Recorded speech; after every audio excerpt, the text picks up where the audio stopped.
Do you want to spin off defenders like Kane? Well, you've come to the right place. Because in this video, I'm going to break down both how he does it and how he uses it in a game. So make sure to stick around to the end for all that.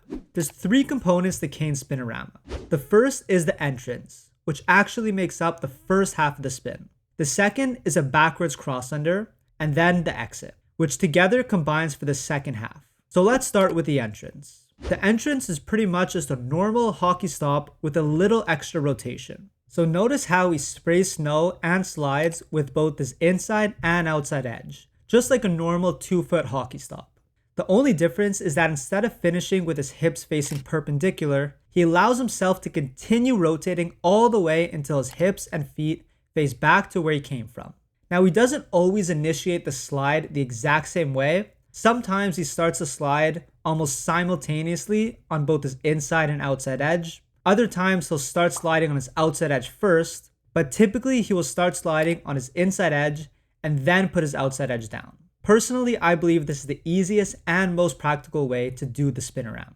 And we also notice he has great shin angle on both legs. The second component is a backwards cross under. So once he's turned 180 degrees, notice how his inside foot outside edge moves backwards. This is the exact same motion as a backwards cross under, as the inside foot outside edge essentially just moves backwards under his body. The last component is the exit, which if you look at this position, looks awfully familiar to another mechanic. Oh yeah, the 10 and 2. The last piece is simply a 10 and 2 transition from backwards to forwards.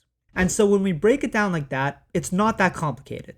We have a stop, a backwards cross under, and a 10 and 2, all while rotating. So now that we know how he does it, let's look at how he uses it in a game. For that, let's start with his puck movement. So from what I've seen, there's two ways that he moves the puck, either by tapping it into open ice or by cradling it.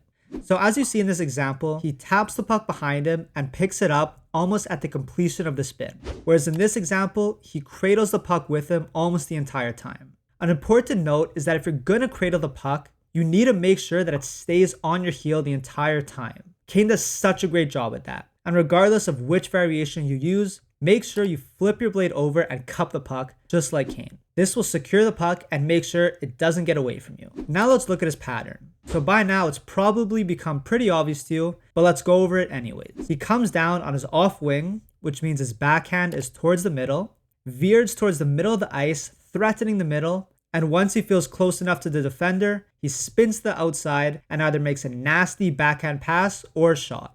Lastly, it wouldn't be a complete breakdown if we didn't look at his head positioning. And so here's where it gets interesting for me. In every case, he starts off by looking off to the middle to both scan what's next and to add a little bit of a deceptive element, further influencing the defender to believe that he's going to do something up the middle. Then as soon as he spins, his head goes down. And here's where it gets interesting. He doesn't pick up his head until after he's passed it or shot it, which for me tells me he either has the best peripheral vision in the world or he's flying blind here. You let me know in the comment section down below what you think. Personally, on the passes, it's most likely that he pre-scanned and he knows exactly where his teammate is going to skate into. On the shots, maybe he gets a glimpse in the corner of his eye, but I imagine he's just shooting to where he thinks the net is based on reps and reps and reps. But I don't know. Anyways, that's how Kane executes his famous Spin-O-Rama. If you want a step-by-step progression, leave a like and let me know in the comment section down below. I'll make it, but only if enough people want it.